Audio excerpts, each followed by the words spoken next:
욥기는 아브람과 이삭이 살았던 시대, 즉 족장 시대에 우스 땅에 살았던 욥이라는 인물의 이야기입니다. 욥은 하루아침에 가족과 재산, 그리고 건강과 관계를 모두 잃고 왜? 라는 질문과 씨름하기 시작합니다. 욥기는 서사체와 운문체 두 가지 문체로 내용을 구성하고 있는데, 먼저 서사체로 이야기의 줄거리가 기술되고 있고, 욥과 친구들 그리고 욥과 하나님과의 대화를 운문체로 기술하고 있습니다. 이 가운데 대화, 즉 운문체의 글이 약 90% 이상의 분량을 차지하고 있습니다. 사실 우리가 알고 있는 욥기의 줄거리는 욥기 앞뒤에 위치한 10%의 서사문에 모두 담겨 있습니다. 의인 욥이라는 사람이 살고 있었다. 뜻밖의 고난이 찾아왔고 그는 그 고난과 씨름했다. 결국 믿음을 지킨 욥은 갑절로 회복되었다. 이것이 욥기의 대략적인 줄거리죠. 하지만 욥이 씨름한 삶과 고통에 대한 깊은 통찰은 운문으로 된 욥기 중간에 놓인 많은 대화 속에 담겨 있습니다. 욥기의 구조는 서론, 본론, 결론 세 부분으로 나눌 수 있는데, 먼저 서론부 세 토막의 이야기가 1장부터 2장에 담겨 있는데요. 이 내용은 욥의 속에 갑작스런 환난, 그리고 그의 삶에 찾아온 고난 이야기입니다. 이 부분은 산문체로 기록되어 있고요. 전체적으로 욥기의 배경 역할을 합니다. 이어지는 3장부터 28장까지가 본론부입니다. 모두 대화로 구성되어 있고 욥을 찾아온 3명의 친구들과 주고받는 대화가 3번 반복되는 교차, 순환 형식으로 구성되어 있습니다. 끝으로 29장부터 마지막 42장까지가 결론부입니다. 모두 4토막으로 구성되어 있는데 욥의 독백, 엘리후의 등장, 그리고 하나님의 말씀은 운문체로 되어 있고 모든 이야기를 마무리하는 최종 결론부의 역할을 하는 끝부분이 산문체로 설명하면서 이야기를 마무리하고 있습니다. 분량의 90% 이상을 차지하는 운문체 대화 부분은 만약 하나님이 살아계시고 그가 의인들을 사랑하시고 전능하시다면 왜 의인이 고난을 당하는가? 라는 질문에 대한 고민이 담겨 있습니다. 이 의인의 고통에 대해 세상의 관점을 대변하는 욥의 세 친구는 어설픈 위로, 윤리적 책망, 그리고 종교적 압박과 같은 태도를 보이는데, 이런 태도는 고난에 대한 일반적인 무지와 인식의 가벼움을 보여주는 대목입니다. 하지만 이 대화가 드러내는 중심 주제는 고통 그 자체가 아닙니다. 그보다 의인이 왜 고통을 통과하면서 무엇을 깨닫게 되는가에 초점을 두고 있습니다. 욥기는 성경을 통독하는 우리를 주인공의 감정으로 초대하고 있습니다. 처음에는 고난을 허용하는 듯한 하나님의 방임에 당황하기도 하고 상선벌악의 통념이 흔들리는 경험도 하지만 점차 역경을 통과하면서 다듬어지는 욥의 모습을 통해 의인이란 과연 누구인가? 라는 질문에 답을 찾게 됩니다. 지금의 아라비아 반도 북부 족장 시대의 이름으로 우스 땅이라고 부르던 곳에 욥이라고 이름하는 사람이 살고 있었습니다.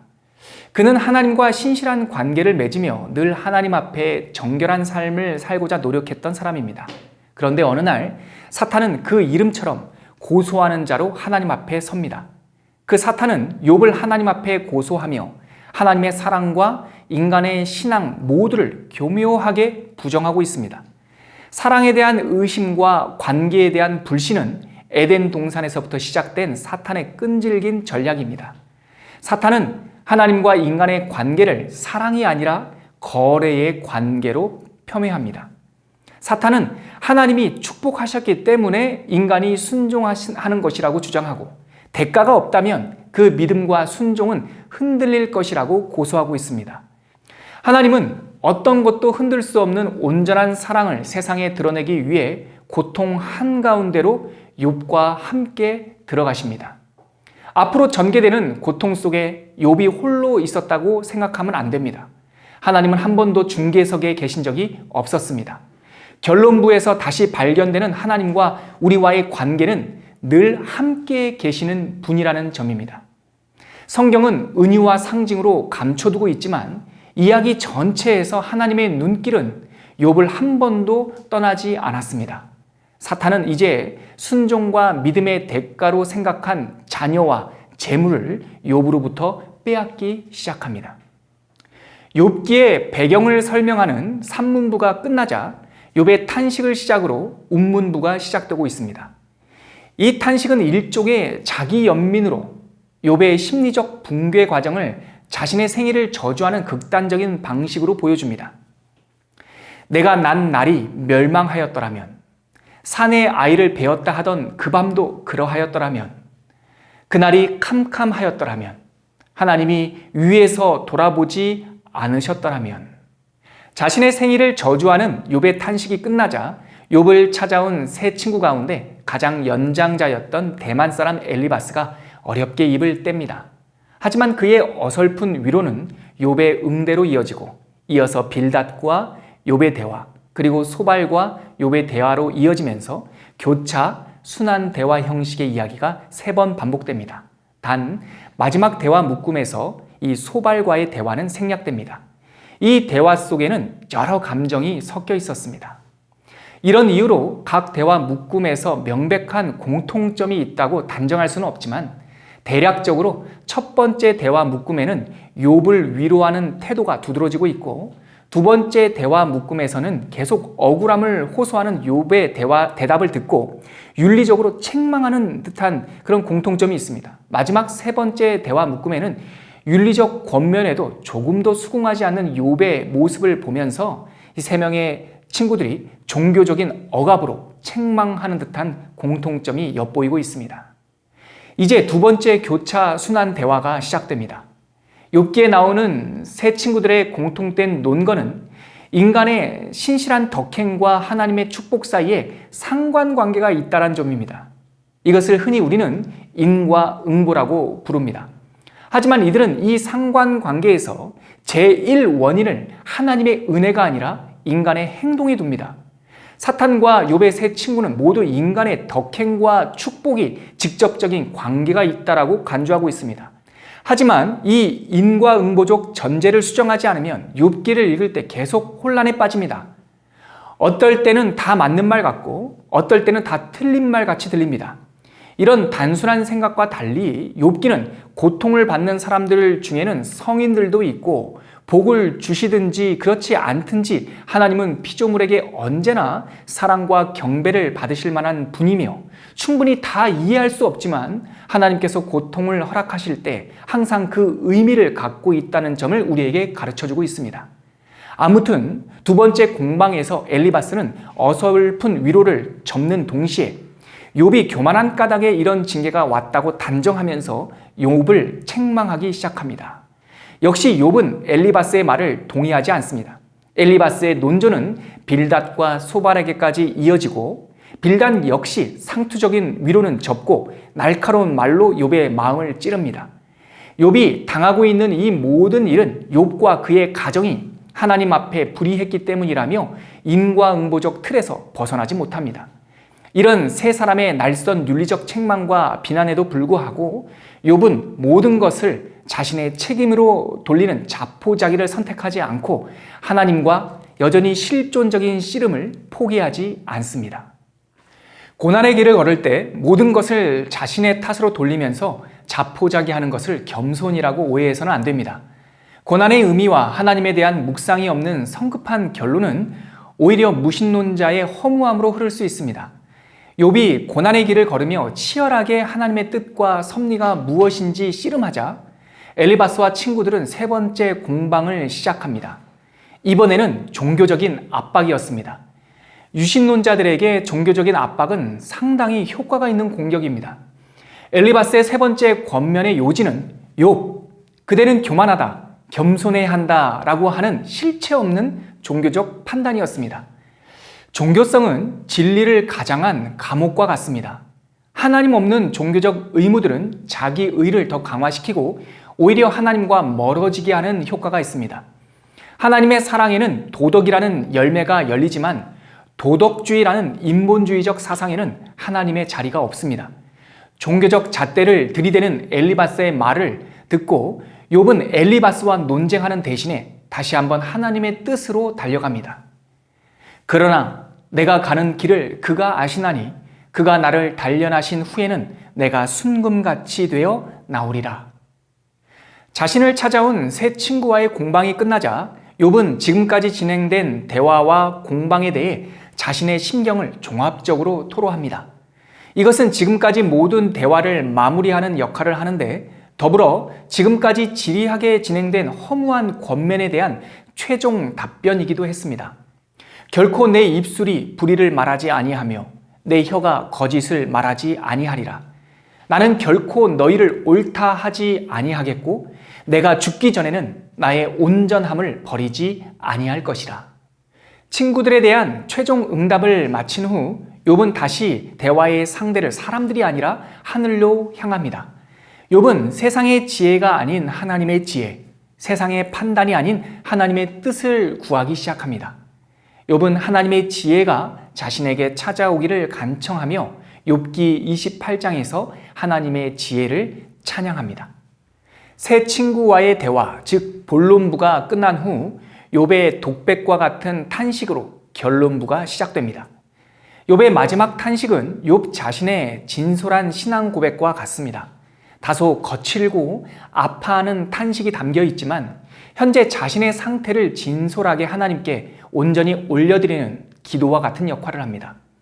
욥은 전에 자신이 하나님의 임재와 보호 아래에 있었고 또 함께 살았던 모든 사람의 존경을 받았던 시절을 추억합니다.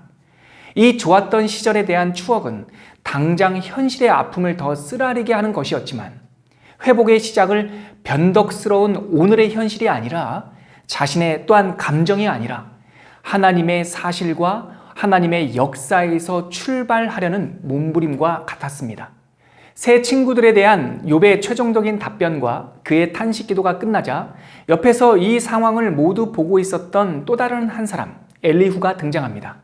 그는 우리의 의로운 행동이 건강이나 번영, 칭송 등과 직접적으로 연관되어 있다는 새 친구의 답변은 부적절한 것이라고 지적하면서 어쩌면 이 세상의 많은 고난이 인과응보의 산물이 아니라 하나님의 또 다른 손길일 수도 있다는 생각으로 우리를 인도합니다. 하나님은 의인을 순전하게 하기 위해 고통을 사용하실 수 있다는 엘리후의 주장은 완벽한 대답은 아니지만 욥기를 이해하는 한 측면을 우리에게 보여줍니다. 엘리후의 말이 끝난 후 마침내 하나님께서 욥에게 직접 말씀하십니다. 하나님은 엘리후가 어렴풋하게 설명하려던 과연 누가 주권자인가? 그분의 뜻은 어디까지 미치는가? 라는 주제에 대한 답으로 우리를 인도합니다. 하나님께서는 멈춤 없이 수십 개의 질문을 욥에게 던지고 있습니다. 하지만 우리가 대답할 수 있는 것들이 사실 별로 없습니다. 우리는 세상의 이치를 다 알지 못합니다. 하물며 하나님의 모든 일을 우리의 인식의 틀 안에서 평가하고 판단할 수 있겠습니까? 광대한 그분의 지혜와 우리의 무지, 그리고 흔들림 없는 하나님과 변덕스러운 인생이 대조될 때 우리는 마침내 그분이 무슨 선택을 하시든지 경배할 가치가 있음을 깨닫게 됩니다. 이 말씀하시는 하나님 앞에서 욥은 하나님이 어떤 분인지 더 폭넓게 이해함으로써 우리가 이해할 수 없는 역경을 만나더라도 하나님께서는 여전히 선하시고 전능하신 분으로 하나님은 하나님이다 라는 모든 세상의 흔들림 없는 기반을 우리에게 제시하고 있습니다. 이렇게 말씀하시는 하나님을 만난 후 욥은 자신의 모든 무지와 미련함을 회개하고 이제 주님을 말로 듣는 것이 아니라 눈으로 보며 실제적으로 경험하게 되었다고 고백하고 있습니다. 욥의 마지막 고백은 욥기 전체에 복잡하게 진행되었던 대화와 공방의 결론부와 같습니다. 무지한 말로 이치를 가리는 자가 누구이니까? 나는 깨닫지도 못한 말을 하였고 스스로 알 수도 없고 헤아리기도 어려운 일을 말하였나이다. 내가 주께 대하여 귀로 듣기만 하였사오나 이제는 눈으로 주를 배움나이다. 욥이 살아낸 실존적 고난은 하나님을 들었던 하나님이 아니라 만난 하나님, 거기 계신 하나님이 아니라 여기 계신 하나님으로 깨닫게 했습니다. 고난의 불은 우리와 하나님 사이에 어떤 불순물도 다 태워버리고 하나님과 내가 직접적으로 대면하게 하는 하나님의 은혜의 방법이기도 합니다. 운문체로 표현된 모든 대화와 간구가 끝나고 욥기의 기록자는 다시 서문을 열었던 서사체로 이야기를 마무리합니다. 이 부분에는 욥이 잃었던 모든 것들이 갑절로 회복되는 내용이 담겨 있습니다. 이 마지막 부분은 서론에서 사탄이 하나님께 던졌던 질문, 곧 욥의 의로움의 근거가 무엇인지 재차 확인하고 있습니다. 따라서 욥의 고난은 죄의 결과가 아니었다는 점도 다시금 확인되면서 욥의 믿음과 신실함도 하나님께서 주신 물질에 대한 반응이 아니었다는 것도 확인되고 있습니다. 더불어 이 마지막 부분에는 모든 이야기를 마무리하듯이 두 가지 일을 기록하고 있는데, 첫째, 엘리바스를 비롯한 다른 친구들이 자신에 대해 잘못 말했던 모든 일들에 대해 욥이 하나님께 이 친구들을 대신해 사죄의 번제와 중보 기도를 드리고, 둘째, 잃었던 욥의 소유물을 갑절로 회복하는 일들이 기록되어 있습니다. 이 부분은 갑절의 강조점이 있는 것이 아니라 회복에 있습니다. 욥기를 읽다 보면 이런 생각이 듭니다. 모든 것의 시작은 하나님이셨구나. 수단화되거나 변수로 취급될 수 없구나 하는 생각입니다. 우리의 믿음의 근거는 무엇인가요? 우리의 소원이 성취되고 사람들의 인정과 박수인가요? 욥의 이야기는 하나님의 사랑과 우리의 믿음이 이 세상의 것으로 가늠될 수 없다는 사실을 깨닫게 합니다. 아버지가 아들을 사랑하는 방식은 참 다양합니다. 때로는 우리에게 풍성한 선물과 식탁을 주실 때도 있지만 때로는 또한 회초리를 들기도 하십니다. 아들을 향한 아버지의 사랑은 가늠할 수 없어서 아들은 아버지를 향해 왜 그런 방식으로 나를 사랑하냐고 따져 물을 수 없습니다. 왜냐하면 하나님은 하나님이시기 때문이죠. 내가 주께 대하여 귀로 듣기만 하였사오나 이제는 눈으로 주를 배움나이다. 그러므로 내가 스스로 거두어드리고 티끌과 재 가운데서 회개하나이다.